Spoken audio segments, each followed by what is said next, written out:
ከሌሎቹ ተቋማቶች ለየት የሚያደርገው የተለያዩ ማቴሪያሎችን በማሟላት እና የተለያዩ የቲዮሪ ክላሶች ለብቻው በመኖርና የስፌት እቃዎች ሊሆን ይችላል የፓተርን ቻርቶች እነሱም በተለየ መንገድ በማሟላቱ እናት ጸጋ መርጫለሁ ማለት ነው። ስሜ ሜላት ሲሳይ ይባላል። እንግዲህ እንደሚታወቀው የእናት ጸጋ ዲዛይኒንግ ትምህርት ቤት ቤተል ነው የሚገኘው እና ይሄንን ቦታ የመረጥኩበት አንደኛ ከሌሎች ለየት ያለና የተለያዩ ማቴሪያሎችን አሟልቶ ስለሚይዝ ነው።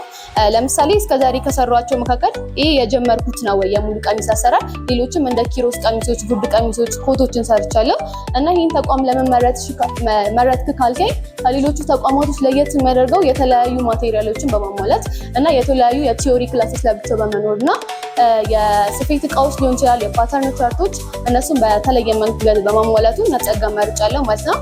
ተቋሙ ለየት የሚያደርገው ከሌሎቹ ከዚህም በተጨማሪ ሌሎች ነገሮች አሉ። ለምሳሌ የመመረቂያ ጊዜያችን የራሳችንን ዲዛይን አውጥተን ቀሚሶችን እንድንሰራ ሪኮመንድ ያደርገናል ማለት ነው።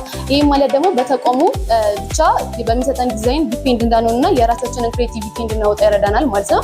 በአጭሩ ተቋሙ ይሄንን ይመስላል።